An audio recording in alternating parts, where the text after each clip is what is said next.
ओम शांति। परम पिता परमात्मा जो सारी सृष्टि के रचयिता है, वही दुख हरता सुख करता है, बिगड़ी को बनाने वाले हैं, भाग्य विधाता है। तो परम पिता परमात्मा को ही हम अपने सच्चे पिता को ही बुलाते आए। जब जब बच्चों पर विपदा आती है तो माँ बाप ही याद आते हैं। तो जब हमें 5 विकारों ने आकर के दुखी अशांत कर दिया, नैनहीन बना दिया, कौड़ी तुल्य बना दिया, सारा विश्व ही तमो प्रधान हो गया, ऐसे समय पर परमपिता परमात्मा स्वयं परम धाम सिंहासन छोड़ करके इस सृष्टि पर विराजमान होते हैं। हमारी बिगड़ी को बनाने के लिए, कलयुग को सतयुग बनाने के लिए। हम कितने पदम सौभाग्यशाली हैं जो पिता परमात्मा ने हमको इस रूहानी सेना में पार्ट बजाने के लिए हमें चुना है। परमपिता जैसे कोई राजा अपनी प्रजा या सेना इकट्ठी करता है तो दुश्मन पर जीत प्राप्त करते हैं। तो परमपिता परमात्मा इस रावण 5 विकारों पर जीत प्राप्त करने के लिए हमें अपनी रूहानी सेना में शामिल करते हैं। तो जो आत्माएं पिता परमात्मा को पहचानती हैं और ज्ञान और योग बल से अपने को शक्तिशाली बनाती हैं, पिता परमात्मा की दुआओं का आशीर्वाद प्राप्त करती हैं, वही इस कार्य में सफल रहती हैं। तो शास्त्रों में दिखाया है कि परमात्मा जब इस सृष्टि का उद्धार करने के लिए आते हैं तो वो गोवर्धन पर्वत के रूप में दिखाया गया है कि कैसे गोप गोपियां वो सहयोगी बनते हैं। तो परमपिता परमात्मा जो हम सभी के पिता हैं, तो पिता के कर्तव्य में मददगार बनना बच्चों का काम है। तो जो बाप के कार्य में मददगार बनते हैं वो शिव शक्तियाँ और पांडव कहलाते हैं, क्योंकि राह दिखाने वाला पंडा स्वयं परमात्मा ईश्वर है। और कहते भी हैं शिव ने शक्ति को जन्म दिया, शक्ति ने ही असुरों का विनाश किया। तो परमपिता परमात्मा शिव ही सर्व आत्माओं के रचयिता अपनी बच्चों के द्वारा, बहनों माताओं के द्वारा, भाइयों के द्वारा, पांडवों बच्चों के द्वारा, पांडवों शिव शक्तियों द्वारा इस कलयुगी पर्वत को उठाते हैं। पुरानी दुनिया को नया बनाना, नरक को स्वर्ग बनाना, ये एक पर्वत जैसा कार्य ही है। जैसे किसी व्यक्ति को कोई काम दिया जाए, कहता भाई ये तो मेरे लिए पहाड़ है, मैं कैसे ये कार्य कर सकता हूँ। तो ऐसे ही सृष्टि को राम राज्य बनाने के लिए साइंटिस्टों ने, नेताओं ने, सन्यासियों ने, महात्माओं ने, समाज सेवी संस्थाओं ने, डॉक्टरों ने, इंजीनियर्स ने, ज्योतिषियों ने भिन्न भिन्न प्रकार से अपने साधन अपनाए, लेकिन ये सृष्टि और ही तमो प्रधान हो गई। तो परम पिता हमारे जो प्यारे पिता हैं वो ही केवल राह जानते हैं, तभी कहते हैं प्रभु हमें अंधकार से प्रकाश की ओर ले चलो। और कहते हैं नयनहीन को राह दिखाओ, प्रभु पग पग ठोकर खाऊं। फिर कहते हैं इस पाप की दुनिया से कहीं दूर दूर ले चल, जहाँ चित्त चैन मिले, ले चल ले चल ले चल। तो पिता परमात्मा हमें ही इस कार्य में सहयोगी बना करके स्वर्ग का सुख देते हैं। क्योंकि बाप कहते हैं कि घर मैं बनाता हूँ लेकिन तुम बच्चों के लिए बनाता हूँ, तो तुम बच्चों का ही उसमें सहयोग होता है, तभी मैं तुमको उस घर में घर की तुम्हें अलॉटमेंट कराता हूँ। नहीं तो सारा विश्व कहेगा कि हमको भी तो वही स्वर्ग चाहिए।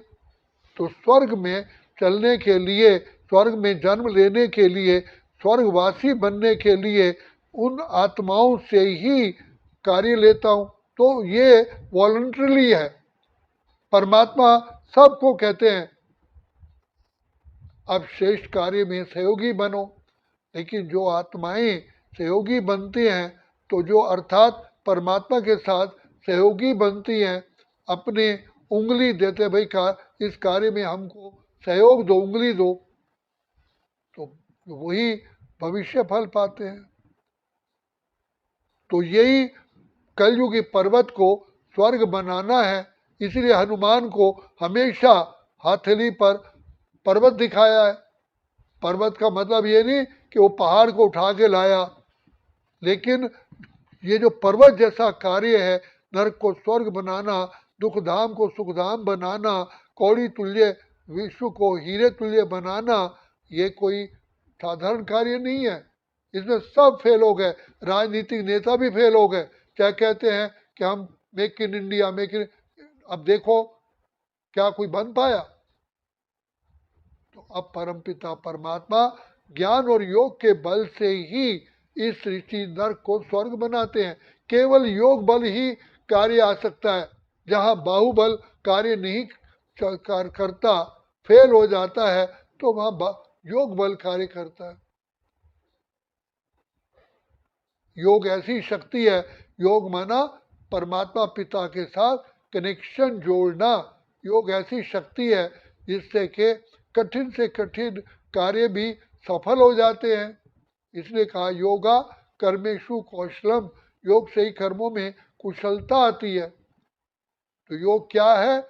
अपने पिता परमात्मा को पहचानना, उसको जानना और उस पिता परमात्मा को प्यार से याद करना।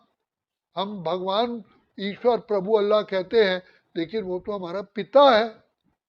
आज संसार के अंदर 99.9% लोग भगवान ईश्वर परमात्मा कहते हैं, हे भगवान हमें सुख दो, हे प्रभु हमें सुख दो, लेकिन वो तो हमारा पिता है। तो हम पिता समझते हैं, बाबा, मेरा बाबा, मीठा बाबा, प्यारा बाबा, मेरा दिल का सहारा बाबा। इसलिए कहा दिल से कहो मेरा बाबा, प्यार से कहो मेरा बाबा, हाथ बटाएगा साथ निभाएगा, निभाएगा वो पूरा वायदा। तो यही योग है जो इस पर्वत का आज और भी गोवर्धन पर्वत पूजा जाता है। तो ये बताया कि जब मूसलाधार वर्षा हुई, अर्थात विपत्तियों की वर्षा हुई, तब बचाने वाला एक हमारा सच्चा पिता है, जिससे हमारे सब आत्माओं के सहयोग से ही इस दुखधाम को सुखधाम बना रहे हैं। अब कह रहे हैं कलयुग बीता रे सतयुग आया, जाग रे मानव भाग्य जगाले। द्वापर से कलयुग तक हम सोए रहे, दो युगों से भटका बंदे सुख की तलाश में, पूंजी तेरी लुट गई रहा कुछ न पास रे, ताज तेरा गिर गया बना मोहताज रे, जाग रे मानव भाग्य जगाले। तो जो इस समय पर जो आत्माएं अपने प्यारे प्यारे प्यारे अति मीठे प्यारे बाप को पहचानती हैं, क्योंकि पिता परमात्मा गुप्त है, वो अति साधारण रूप में आते हैं, सजे सजाए रूप में नहीं आते, क्योंकि सजा सजाए रूप कोई है ही नहीं। इस ऋषि पर इस समय पर कोई राजा महाराजा है ही नहीं, तो सजे अति साधारण रूप में आकर के इस पर्वत जैसे कार्य को पूर्ण करते हैं। इसलिए कहा बूढ़ा ब्राह्मण बन के आए हो, कंचन महल कियो। तो इसलिए आज इसका भावार्थ परमात्मा यही बताते हैं कि ये पर्वत जैसा कार्य हम बच्चों के द्वारा, गोपियों के द्वारा ही ये कार्य संपन्न होता और हो रहा है। अब भगवान पिता परमात्मा जो सबके पिता हैं, वो याद दिला, जानो अपने आप को, पहचानो अपने आप को। तो गुप्त वेश में सतयुग रचने आए शिव भगवान, अब तो जाग जाग इंसान। तो गोवर्धन पर्वत की पूजा हमें नहीं करनी है, लेकिन इस कार्य में हमें तन मन धन, मन वचन कर्म से हमें सहयोगी बनना है, फिर हम इसी का ही फल पाते हैं। अच्छा, ओम शांति, ओम शांति, ओम शांति।